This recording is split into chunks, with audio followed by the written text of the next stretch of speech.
வணக்கம். இந்த வீடியோவில் முதல் நாள் நிகழ்வான சங்கிலி எடுத்த ஒரு காட்சியும் தீபாராதனை நிகழ்ச்சிகளும் மிக நேர்த்தியாக படம் பிடிக்கப்பட்டு வீடியோ காட்சிகளாகவும் ட்ரோன் காட்சிகளாகவும் உங்களுக்கு படைத்திருக்கிறோம். வரலாற்று சிறப்புமிக்க திருநெல்வேலி மாவட்ட விழாக்களுள் சிறப்பு வாய்ந்த விழாவாக கொண்டாடப்படுவது திருநெல்வேலி மாவட்டம் அம்பாசமுத்திரம் தாலுகா அயன்சிங்கம்பட்டி அருள்மிகு சுவாமி ஸ்ரீ சங்கிலி போதத்தார் கோவில் மாசி மாதம் மகா சிவராத்திரி திருவிழாவை ஒன்றாக கருதுகின்றனர். சிவமைந்தர் ராஜமன்னர் ஐயன் அருள்மிகு சுவாமி ஸ்ரீ சங்கிலி போதத்தார் உத்தரவுப்படி மாசி மாத சிவராத்திரி திருவிழா நேரம் தவிர மற்ற மாத காலங்கள் முழுவதும் திறந்த வெளியாக இருக்கும் அயன்சிங்கம்பட்டி ஆலயத்தில் காலங்காலமாக ஜமீன் சிங்கம்பட்டி சமஸ்தான ஆஸ்தான ஜோதிடரான புளியமரத்தடி ஜோதிடர் குறித்து தரும் நல்ல நாளில் சுப முகூர்த்தத்தில் கால்நாட்டு விழா எனப்படும் பந்தக்கால் ஊற்றப்படும் தினத்திலிருந்து திருவிழா தொடங்கிவிடும். அன்று முதல் விரதம் தொடங்க ஆரம்பிக்கும் சிங்கம்பட்டி வாழ் மக்கள் வெளியூரில் தங்க மாட்டார்கள். எங்கு சென்றாலும் இரவுக்குள் வீடு திரும்பி விடுவார்கள். கால்நாட்டு விழா தொடங்கி சிவராத்திரி 3 நாள் திருவிழா சிறப்பாக முடிந்து ஒரு வாரம் கழித்து 8ஆம் திருநாள் பூஜை முடியும் வரை வீடுகளில் அசைவம் சமைக்க மாட்டார்கள். பழைய சோறு கறி உண்ண மாட்டார்கள். காலை இரவு 2 வேளையும் புளிக்காத அன்று அரைத்த மாவினால் சுட்ட இட்லி தோசைதான் விரதம் இருப்போருக்கு உணவு.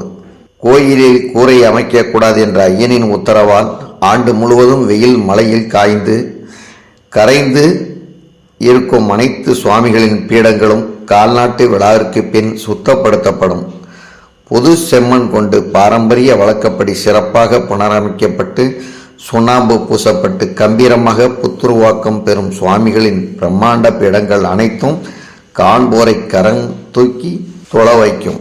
சுத்த சைவரான சுவாமி சங்கிலி போதத்தாரின் ஆலயத்தில் அம்மன்கள் முதலான அனைத்து பரிவார சுவாமிகளுக்குமே ஆடு கோழி பலி கிடையாது என்பதால் சிங்கம்பட்டி மக்களும் சுவாமி தரிசனம் செய்ய வரும் வெளியூர் பக்தர்களும் 21 அடி விஸ்வரூப ஐயனுக்கு பல வண்ணப்பட்டுக்களையும் இடைமிகுந்த பிரம்மாண்ட வண்ணப்பூக்களால் ஆன மாலைகளையும் பல ஆயிரம் எண்ணிக்கைகள் கொண்ட எலுமிச்சைகள் வடைகள் கோர்த்த மாலைகள் அணிவித்து வேண்டுவார்கள் என்பதாலும் அவரவர் வயல்களில் விளைந்த மற்றும் விலைக்கு வாங்கி வரும் வாழைப்பழ குலைகளை கோயில் முழுவதும் பந்தல் கம்புகளில் கட்டுவர் என்பதால் பாரம் தாங்குமாறு மிக உறுதியாக பந்தல் அமைக்கப்படும்.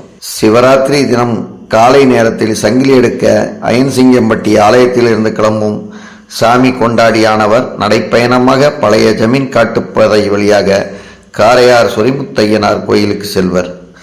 அவர் சொரிமுத்தையனார் கோயில் சென்று ஆற்றில் குளித்து அனைத்து தெய்வங்களையும் வழிபட்டு சங்கிலி எடுத்து கிளம்பும் நேரம் வரை மற்ற பக்தர்கள் கோயிலுக்குள் அனுமதிக்கப்பட மாட்டார்கள். காரையாற்றில் அமைக்கப்பட்டிருக்கும் பாலத்தின் அக்கறையிலே கயிறு கட்டி தடுக்கப்பட்டு பக்தர்கள் சாமி கொண்டாடி கோயிலை விட்டு கிளம்பிய பின்னரே சொரிமுத்தையனார் ஆலய வளாகம் செல்ல அமைக்கப்படுவார்கள். சங்கிலி எடுத்து வரும் சாமி காரையாறிலிருந்து காட்டப்பாதையாக கிளம்பிய அதே மதியம் 3 மணி அளவில் மேலச்சங்கிலி எனப்படும் ஜமீன் சிங்கம்பட்டி மக்களும் கீழச்சங்கிலி என அழைக்கப்படும் அயன்சிங்கம்பட்டி மக்களும் அவரவர் ஊர்களுக்கு பாத்தியப்பட்ட வல்லையங்கள் குண்டாந்தடிகள் 3 விரல் தடிமனான ஆளுயர கருந்தேக்கு கம்புகள் களிகள் பலதரப்பட்ட வடிவிலான பித்தளை வெண்கல விளக்குகள் தாம்பாளங்கள் தீப ஆராதனை தட்டுக்கள் அலங்கார பொருட்கள் பல வண்ணப்பட்டுகள் அடங்கிய ஆபரண பெட்டிகளை மேல தாளங்கோடு 2 ஊர் ஆற்றங்கரைகளுக்கு எடுத்து செல்வர். அனைவரும் ஆற்றில் குளித்து பூஜை செய்துவிட்டு ஆபரண பெட்டிகளில் விடைத்து வைக்கப்பட்டிருக்கும் பல வண்ணப்பட்டுகளையும் வெளியே எடுத்து ஆராய்ந்து நல்ல பட்டுக்களை ஆற்றில் அலசி பாறைகளில் விரித்தி வெயிலில் காய போடுவர். பழைய பட்டுகளை ஆற்றோடு விட்டு விடுவர். சிங்கம்பட்டி அருள்மிகு சுவாமி சங்கிலி போதத்தார் கோயிலில் பல நூற்றாண்டுகளாக 3 நாள் திருவிழாக சிறப்பாக நடந்து வரும் மாசி மாத மகா சிவராத்திரி விழாவுக்கு காட்டு பாதையாக நடைப்பயணமாகவே சாமி கொண்டாடியால் தனியாக சங்கிலி எடுத்து வரப்படுகிறது. 2011ஆம் ஆண்டு அவ்வாறு சங்கிலி எடுக்க சென்ற வயதான முதிய சாமி கொண்டாடி இரவு நேரமாகியும் திரும்பதால் காட்டினுள் சென்று தேடி பார்க்கலாம் என்று கோயில் நிர்வாகத்தினர் முடிவெடுத்து புறப்பட முயன்ற போது காட்டில் வழி தெரியாமல் சென்றுவிட்ட அந்த பெரியவரை ஆடு ஒன்று வழிகாட்டி கோயிலுக்கு அழைத்து வந்தது. பின் திருவிழா முடியும் வரை கோயிலில் சங்கிலி போத்தாரின் பிரம்மாண்ட பீடத்தின் அருகிலேயே இருந்த அந்த ஆடு பின் யார் கண்ணிலும் படாமல் மறைந்து போனது. சங்கிலி போத்தாரே ஆடு வடிவில் வந்து சென்றதாக அந்த நேரத்தில் அனைத்து பத்திரிகை பதிப்புகளும் பரபரப்பாக செய்தி வந்தது. இப்படி பல்வேறு வரலாற்று பெருமை மிக்க இந்த சங்கிலி போத்தார் திருவிழா இந்த வருடம் ட்ரோன் காட்சிகளாகவும் மயிலோசை நேயர்களுக்கும் மயூரி டிவி பக்தர்களுக்கும் மயூரி டிவி நேயர்களுக்கும் ஒரு அரிய படைப்பாக படைத்திருக்கிறோம். தொடர்ந்து இந்த மாதிரி ஒரு நிகழ்வினை நாங்கள் தொடர்ந்து உங்களுக்கு வழங்க இருக்கிறோம். எங்களது சேனலை தொடர்ந்து பின்தொடர்ந்து வாருங்கள். நல்ல நல்ல ஆன்மீக விஷயங்கள் உங்களுக்காக தொடர்ந்து வந்து கொண்டிருக்கிறது.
இந்த வீடியோ எடுக்க உதவிய நண்பர்களுக்கு எனது நன்றியை தெரிவித்துக் கொள்கிறேன். கடந்த ஒரு மாதத்திற்கு மேலாக இந்த விழா சிறக்க அல்லும் பகலும் பாடுபட்ட விழா கமிட்டியாருக்கும் ஊர் பொதுமக்களுக்கும் எங்களது நன்றியை தெரிவித்துக் கொள்கிறோம். எந்தவித பிரச்சனையும் இல்லாமல் அழகாக கோயில் திருவிழா எடுத்து செல்ல உதவும் காவல்துறைக்கும் எங்களது நன்றியை தெரிவித்துக் கொள்கிறோம். வில்லிசை கலைஞர்களுக்கும் நாதஸ்வர கலைஞர்களுக்கும் பக்த கோடிகளுக்கும் எங்களது நன்றியை தெரிவித்துக் கொள்கிறோம். எங்களது சேனலை சப்ஸ்கிரைப் பண்ணுங்கள், லைக் பண்ணுங்கள், ஷேர் பண்ணுங்கள். நன்றி, வணக்கம்.